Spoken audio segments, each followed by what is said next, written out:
శ్రీ మహాగణాధిపతయే నమః. శ్రీమాత్రే నమః. మాచిరాజు భక్తి ప్రేక్షకులందరికీ నమస్కారం. నవగ్రహాలలో బుధుడు జూలై 7వ తేదీ ఉదయం 10:46 కర్కాటక రాశిలో నుంచి వక్రించి వెనక్కి మిథున రాశిలోకి ప్రవేశిస్తున్నాడు. అలా వక్రించి మిథున రాశిలోకి ప్రవేశించిన బుధుడు మళ్ళీ ఆగస్టు 5వ తేదీ రాత్రి 7:33 మళ్ళీ ముందుకొచ్చి కర్కాటక రాశిలోకి ప్రవేశిస్తాడు. అంటే జూలై 7వ తేదీ నుంచి ఆగస్టు 5వ తేదీ వరకు బుధుడు మిథున రాశిలోనే ఉంటాడు.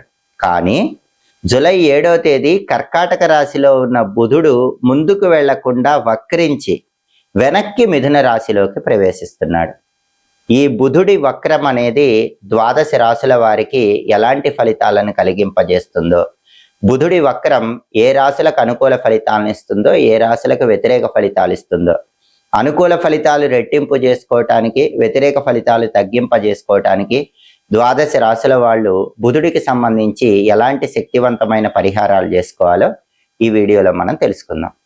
ఎప్పుడైనా సరే ఒక గ్రహము వక్రించినప్పుడు ఆ గ్రహం ఇచ్చే ఫలితాలు ప్రత్యేకంగా ఉంటాయని జ్యోతిష శాస్త్రంలో చెప్పడం జరిగింది. ఈ గ్రహాలు వక్రించినప్పుడు ఒక్కొక్క గ్రహము ఒక్కొక్క రకమైనటువంటి ఫలితాలను ఇస్తుంది.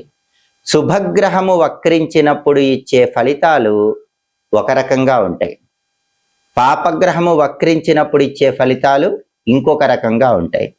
బుధుడు శుభగ్రహాలతో కలిసినప్పుడు శుభ ఫలితాలను, పాపగ్రహాలతో కలిసినప్పుడు పాప ఫలితాలను కలిగింపజేస్తాడు. కాబట్టి బుధుడు వక్రించినప్పుడు ఇచ్చే ఫలితాలు చాలా ప్రత్యేకంగా ఉంటాయని జ్యోతిష శాస్త్రంలో చెప్పడం జరిగింది. జ్యోతిష శాస్త్రంలో బుధుడి వక్రగమనం గురించి ఏం చెప్పారంటే, బుధగ్రహము సూర్యుడి చుట్టూ తిరిగి రావటానికి 88 రోజులు పడుతుంది. ఈ భ్రమణ మార్గంలో బుధగ్రహము ఏదో ఒక ప్రదేశంలో కొద్ది గంటల పాటు లేదా కొన్ని రోజుల పాటు స్థిరంగా నిలిచిపోతుంది. బుధగ్రహము సంవత్సరానికి 3 సార్లు వక్రిస్తుందని జ్యోతిష శాస్త్రంలో చెప్పారు. ఈ వక్రగమనం అనేది కనీసం 20 రోజుల పాటైనా కొనసాగుతుందని జ్యోతిష శాస్త్ర గ్రంథాల్లో చెప్పారు. మిగిలిన గ్రహాలతో పోలిస్తే బుధగ్రహము సంవత్సరంలో ఎక్కువ సార్లు వక్రిస్తుందని కూడా జ్యోతిష శాస్త్ర గ్రంథాలు తెలియజేస్తున్నాయి. అయితే బుధగ్రహం అనేది కమ్యూనికేషన్ని రిప్రజెంట్ చేస్తుంది. జ్యోతిష శాస్త్రంలో ఒక వ్యక్తి అనర్గళంగా మాట్లాడటం, తన భావాలను ఎదుటి వాళ్లకు వ్యక్తపరచటం, ఈ కమ్యూనికేషన్ సంబంధించిన అంశాలన్నీ బుధగ్రహం ప్రభావితం చేస్తుంది. కాబట్టి బుధగ్రహం వక్రించి ఉన్న సమయంలో కమ్యూనికేషన్ అనేటటువంటిది చేరవేయటం అనేది ఒక్కొక్క రాశికి ఒక్కొక్క రకంగా ఉంటుంది. అంటే ఎదుటి వాళ్ళు మనం చెప్పే విషయాలను సరిగా అర్థం చేసుకోవటము లేదా అర్థం చేసుకోలేకపోవటం అనేది ఈ బుధుడి వక్రం మీద ఎక్కువగా ఆధారపడి ఉంటుంది. సహజంగా సరిగా మాట్లాడలేని వాళ్ళు ఎవరైనా సరే బుధగ్రహం వక్రించి ఉన్నప్పుడు చాలా చక్కగా మాట్లాడతారని కూడా జ్యోతిష శాస్త్ర గ్రంథాల్లో చెప్పారు. అప్పటి వరకు సభలు సమావేశాల్లో అనర్గళంగా మాట్లాడే వ్యక్తులు కూడా బుధగ్రహం ఒక్కసారిగా వక్రిస్తే మాటలు తడబడటం, పొరపాటుగా మాట్లాడటం ఇలాంటివన్నీ చేస్తూ ఉంటారు. దీన్ని బట్టి మనం అర్థం చేసుకోవాల్సిన విషయం ఏంటంటే, వక్రించినప్పుడు గ్రహం ఇచ్చేటటువంటి ఫలితాలు అనేవి మామూలుగా గోచార ఫలితాలకు కొద్దిగా వ్యతిరేకంగా ఉంటాయని దీన్ని బట్టి తెలుసుకోవచ్చు. ఎవరికైనా సరే బుధుడు వక్రించినట్లయితే మాటలు అనేవి చాలా జాగ్రత్తగా మాట్లాడాలి, లేకపోతే కొన్ని రకాలైన వ్యతిరేక ఫలితాలు ఎదుర్కోవటానికి ఆస్కారం ఉంటుంది. అలాగే బుధగ్రహము వక్రించినప్పుడు పూర్వజన్మ పుణ్య ఫలితాలను కూడా కలిగింపజేస్తూ ఉంటుంది. పూర్వజన్మలో చేసిన పాప ఫలితాలను కూడా కలిగింపజేస్తుంది. ప్రస్తుతము బుధుడు వక్రించి మిథున రాశిలోకి ప్రవేశించటం అనేది 12 రాశులలో ఒక్కొక్క రాశి వాళ్ళకి ఒక్కొక్క రకమైనటువంటి ఫలితాలను కలిగింపజేస్తుంది. తదుపరి మీనరాశి. మీనరాశి వాళ్ళకి బుధుడి వక్ర సంచారం వల్ల ఏర్పడే ఫలితాలు పరిశీలిస్తే, ఎప్పుడైతే బుధుడు మిథున రాశిలోకి వక్రించి వస్తాడో అది మీనరాశి వాళ్ళకి 4వ స్థాన సంచారం అవుతుంది. జ్యోతిష శాస్త్ర గోచార గ్రంథాల ప్రకారం 4వ స్థానంలో బుధుడు సంపూర్ణమైన అనుకూల ఫలితాలను కలిగింపజేస్తాడు. అది కూడా ప్రధానంగా వక్రించి వచ్చాడు కాబట్టి ఇప్పుడు ఇంకా అద్భుతమైన అనుకూల ఫలితాలు బుధుడు మీనరాశి వాళ్ళకి కలిగింపజేస్తాడు. ప్రధానంగా ప్రాపర్టీస్ ఆస్పెక్ట్ లో బెనిఫిట్స్ ఇస్తాడు. అలాగే భూములు, గృహాలు, స్థలాలు, పొలాలు, ఆస్తిపాస్తులకు సంబంధించినటువంటి వివాదాలు ఏవైనా ఉంటే అవన్నీ కూడా మీనరాశి వాళ్ళకి క్లియర్ అయిపోయేలాగా చేస్తాడు. చాలా కాలంగా ల్యాండ్ ఇష్యూ ఉంది, చాలా కాలంగా హౌస్ సేల్ కి సంబంధించిన ఇష్యూ ఉంది. ఇలాంటి విషయాల్లో బాధపడే మీనరాశి వాళ్ళకి అవన్నీ కూడా క్లియర్ అయిపోతాయి. ల్యాండ్ ఇష్యూస్ క్లియర్ అయిపోతాయి, ప్రాపర్టీ ఇష్యూస్ క్లియర్ అయిపోతాయి. అలాగే కొత్తగా ప్రాపర్టీస్ కొనుక్కునే యోగాన్ని కూడా కలిగింపజేస్తాడు. భూములు, గృహాలు, స్థలాలు, పొలాలు ఇలాంటివి కొనుక్కోవాలన్నా కూడా మీనరాశి వాళ్ళు ఈ వక్రించిన బుధుడి అనుగ్రహం వల్ల 4th హౌస్ లో ఉన్నాడు కాబట్టి వక్రించి ఖచ్చితంగా ప్రాపర్టీస్ కొనుక్కోగలుగుతారు. అలాగే మీనరాశి వాళ్ళు హైయర్ ఎడ్యుకేషన్ కోసం ట్రై చేసుకుంటే హైయర్ ఎడ్యుకేషన్ చేయడానికి అవకాశాలు లభించే సూచనలు కూడా చాలా ఎక్కువగా ఉన్నాయి.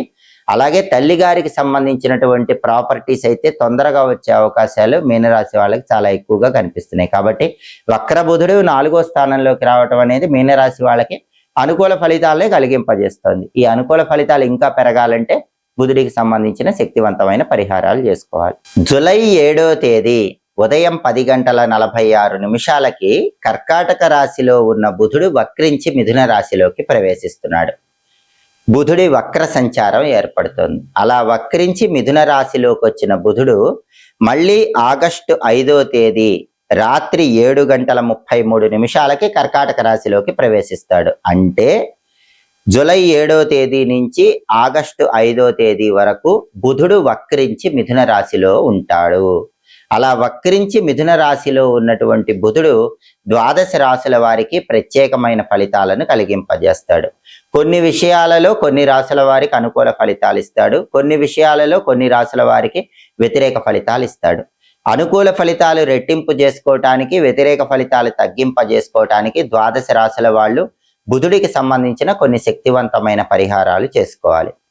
వాటిలో ముఖ్యమైన పరిహారాలు బుధవారం రోజే చేసుకోవాలి. అంటే జూలై 7వ తేదీ నుంచి ఆగస్టు 5వ తేదీ మధ్యలో వచ్చే బుధవారాలు బుధ సంబంధమైన పరిహారాలు చేసుకుంటే ఈ బుధుడి వక్రం అనేది ద్వాదశ రాశుల వాళ్ళకి సంపూర్ణంగా అనుకూల ఫలితాలు ఇస్తుంది. ముఖ్యమైనటువంటి పరిహారం బుధవారం రోజు పెసల పరిహారం. పెసల పరిహారం ఏంటంటే పెసలు ముందు రోజు రాత్రి అంటే మంగళవారం రాత్రిపూటే నానబెట్టుకొని మర్నాడు బుధవారం రోజు నానబెట్టినటువంటి పెసలు గోమాతకు ఆహారంగా తినిపించాలి.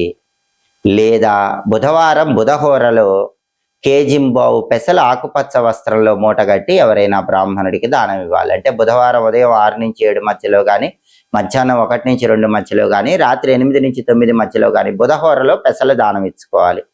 అలాగే ఈ సమయంలో అంటే జూలై 7 నుంచి ఆగస్టు 5 మధ్యలో వచ్చే బుధవారాలు తులసి పూజ చేస్తే కూడా బుధుడు విశేషంగా యోగిస్తాడు. అంటే తులసి కోట దగ్గర దీపాన్ని వెలిగించుకోవటం, తులసి కోటకు ప్రదక్షిణలు బుధవారం పూట చేయటం, ఓం బృందావన్యై నమః ఈ మంత్రం చదువుకుంటూ తులసి కోట దగ్గర ప్రదక్షిణలు చేసుకోవటం, తులసి కోట దగ్గర ఆవు నెయ్యి దీపం పెట్టుకోవటం, లేదా ఉసిరిక దీపాలు వెలిగించుకోవటం, ద్రాక్ష పళ్ళు, అరటి పండ్లు, దానిమ్మ పండు గింజలు తులసి కోట దగ్గర నైవేద్యం పెట్టుకోవటం. వీలైతే తులసి కోట దగ్గర ఒక రాగి పాత్రలో నీళ్లు తీసుకుని కింద ఒక పళ్ళెం ఉంచి ఆ రాగి పాత్రలో నీళ్లలో పుష్పాలు, అక్షింతలు వేసి ఆ నీళ్లతో తులసి మాతకు అర్ఘ్యం ఇవ్వటం చేసినా కూడా బుధుడి వక్రగమనం అనేది ద్వాదశ రాశులకి పూర్తిగా అనుకూల ఫలితాలనే కలిగింపజేస్తుంది. అలాగే గుమ్మడికాయ దానం చాలా అద్భుతమైన ఫలితాలను కలిగింపజేస్తుంది. కూష్మాండ దానం అనేది బుధుడికి ఎంతో ప్రీతిపాత్రం. అందుకే ఈ సమయంలో వచ్చే బుధవారాలు గుమ్మడికాయ ఎవరైనా బ్రాహ్మణుడికి దానం ఇవ్వండి. ఏ గుమ్మడికాయ దానం ఇచ్చినా పర్వాలేదు, కాకపోతే బూడిద గుమ్మడికాయ కాకుండా మామూలు గుమ్మడికాయ దానం ఇస్తే ఫలితం అనేది ఇంకా ఎక్కువగా ఉంటుంది. అలాగే బుధుడికి అధిష్టాన దైవం గణపతి కాబట్టి ఈ సమయంలో అంటే జూలై 7 నుంచి ఆగస్టు 5 మధ్యలో వచ్చే బుధవారాలు గణపతిని పూజిస్తే మంచిది.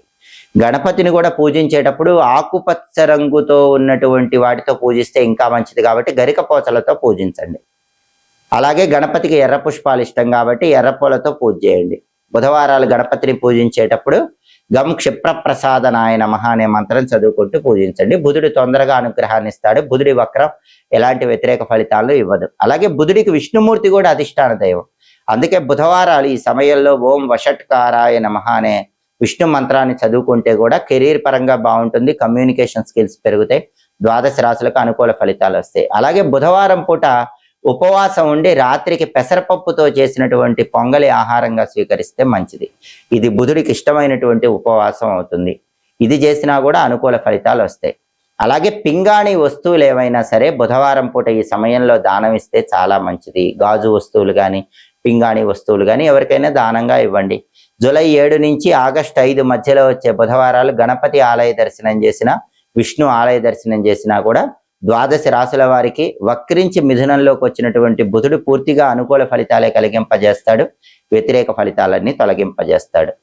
ఈ పరిహారాలు చేసుకోండి, బుధుడి అనుగ్రహానికి పాత్రలు కండి. ఎప్పటికప్పుడు ఖగోళంలో గ్రహాల సంచారంలో వచ్చే మార్పు వల్ల కలిగే ఫలితాలు ద్వాదశ రాశులకి ఎలా ఉంటాయో తెలుసుకోవాలంటే మాచిరాజు భక్తి ఛానల్ తప్పకుండా చూడండి.